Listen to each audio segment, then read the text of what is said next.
Bruce Lee का जो पहला कोट है वो है, empty your mind, B formless, shapeless, like water. If you put water into a cup, it becomes the cup. You put water into a bottle and it becomes the bottle. You put it in a T pot, it becomes the teapot. Now water can flow or it can crash. Be water, my friend. हम जब भी कुछ भी करने जाते हैं तो पहले से ही जो हम करने वाले हैं उससे रिलेटेड हमारे माइंड में बहुत कुछ भरा होता है. फॉर एग्जाम्पल, अगर ब्रूस ली के ही स्टैंड पॉइंट से समझा जाए कि किस कॉन्टेक्स्ट से बोल रहे हैं, तो आपका जो ओपोनेंट है, वो जो सामने वाला है, उसके बारे में आपके माइंड में पहले से कुछ भी नहीं होना चाहिए.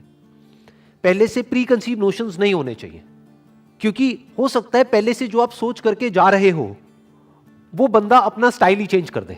वो पिछले कई सालों से मान लो एक तरीके से लड़ रहा था, तो उसी के बेस पर तो आप अपने माइंड में ये बिठा सकते हो कि मेरी क्या स्ट्रैटेजी होनी चाहिए इससे लड़ने के लिए. अब हो सकता है वो एक नई स्ट्रैटेजी बना करके आपके पास आ रहा है और आपको पता ही नहीं है. तो अगर आप पहले से ही अपने माइंड में ये बिठा करके जाओगे उससे लड़ने के लिए कि मुझे इस तरह से इससे लड़ना है, या फिर ये करेगा फिर मुझे ये करना है, तो आप हार जाओगे. तो वो क्या कह रहे हैं, एम्प्टी योर माइंड. मतलब जो भी वो करने वाला है उसके लिए तैयार रहो. Never have pre conceive notions in your mind about life. अगर वहां पे देखा जाए ब्रूस ली के कॉन्टेक्स्ट में, तो ओपोनेंट है सामने कोई. अगर हम अपने आप से रिलेट करें तो हमारी लाइफ में क्या होता है, इस ओपोनेंट को हम क्या बोल सकते हैं. लाइफ में जो प्रॉब्लम्स आ रही हैं, जो चैलेंजेस आ रहे हैं, जो भी मुश्किलें आ रही हैं, तो उनको अपने पास्ट के नजरिए से मत देखो, नहीं तो आप फंस जाओगे. क्योंकि हो सकता है अब जो चैलेंज आया आपको आज, वो नया चैलेंज है. और हो सकता है क्या, हमेशा लाइफ नए चैलेंजेस आपके सामने लेकर के आती है, जो आज से पहले कभी नहीं हुआ है. ऐसी ऐसी चीजें हो जाती हैं जो हमने सोचा भी नहीं होता है, ऐसी ऐसी चीजें हो जाती हैं. तो अगर उन प्रॉब्लम्स के हमको सॉल्यूशंस निकालने हैं, तो हमारा माइंड पूरी तरह से खाली होना चाहिए उस प्रॉब्लम से रिलेटेड जो भी कुछ हमारे माइंड में पहले से भरा पड़ा है उससे. प्रॉब्लम को कैसे देखना है, या लाइफ में जो भी आप आज जिस भी सिचुएशन में हो और फंसे हुए हो. बहुत बार लाइफ में ऐसा होता है कि हम फंस जाते हैं, बट प्रॉब्लम क्या होती है, हम सॉल्यूशन निकाल रहे होते हैं अपनी मेमोरी के बेस पर, और हम और फंसते चले जाते हैं. क्योंकि जो हमने पास्ट में किया उसी वजह से तो हम इस सिचुएशन में फंसे हैं. सोचो, हम अपनी थिंकिंग की वजह से ही तो फंसते हैं लाइफ में जाकर के एक ना एक पॉइंट पे.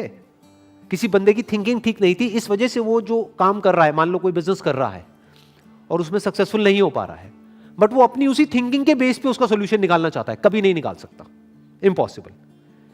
पहले उसको अपनी ही उस थिंकिंग से फ्री होना होगा, क्योंकि उसकी ही थिंकिंग की वजह से उसके बिजनेस में प्रॉब्लम्स क्रिएट हो रही हैं. उसको एक नई थिंकिंग चाहिए.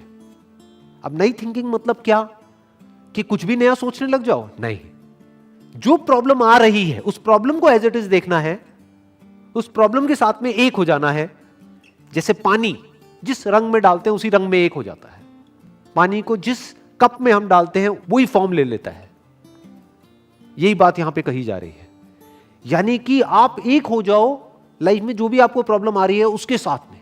तो जब आप पूरी तरह से प्रॉब्लम के साथ में जुड़ जाते हो, आपका ध्यान, आप मतलब क्या, आपका ध्यान प्रॉब्लम के साथ में पूरी तरह से एक हो जाता है, तब उसी प्रॉब्लम में आपको सॉल्यूशन नजर आ जाता है.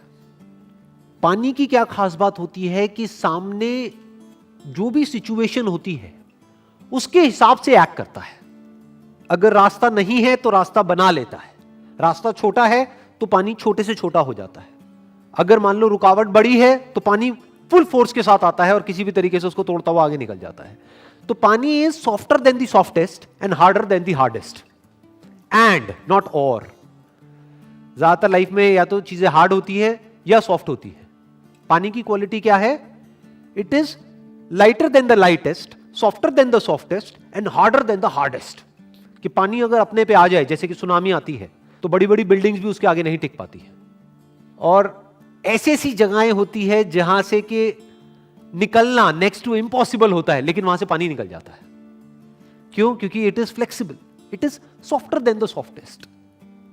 उसकी पहले से कोई फॉर्म नहीं है, पहले से कोई शेप नहीं है, तो इसलिए वो कोई भी फॉर्म ले सकता है, कोई भी शेप ले सकता है. जिसकी पहले से ही कोई फॉर्म है तो उसकी फॉर्म टूट जाएगी अगर उसको कोई नई फॉर्म लेनी है तो. अगर मैं इसका एक प्रैक्टिकल एग्जांपल दूं, 2 रिलीजन्स हैं और उन 2 रिलीजन्स की 2 अलग अलग बुक्स हैं, और दोनों में कुछ बातें सही हैं, कुछ बातें गलत हैं। अगर आपको दूसरे की बुक में से जो बातें सही हैं उसको सीखना है, उसको समझना है, तो पहले आपको न्यूट्रल होना पड़ेगा, पानी के जैसा होना पड़ेगा।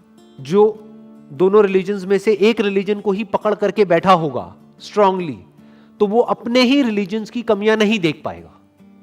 उस बुक में जो गलत है वो नहीं देख पाएगा, और उधर जो सही है वो नहीं देख पाएगा। बट अगर कोई पानी के जैसा है, यानी वो किसी एक को नहीं पकड़ रहा है, उसकी कोई फॉर्म नहीं है, तो अब वो कोई भी बुक पढ़ सकता है किसी भी रिलीजन की, और उसमें से जो सही है उसको निकाल सकता है और अपनी लाइफ में उतार सकता है और अपनी लाइफ में चेंजेस लेकर के आ सकता है। तो ये बात यहां पर कही जा रही है कि लाइफ में अगर आप एक्चुअल में ग्रो करना चाहते हो या फिर अनस्टॉपेबल होना चाहते हो in the real sense, not theoretically but actually, तो उसका सिर्फ एक तरीका है, you need to be like water.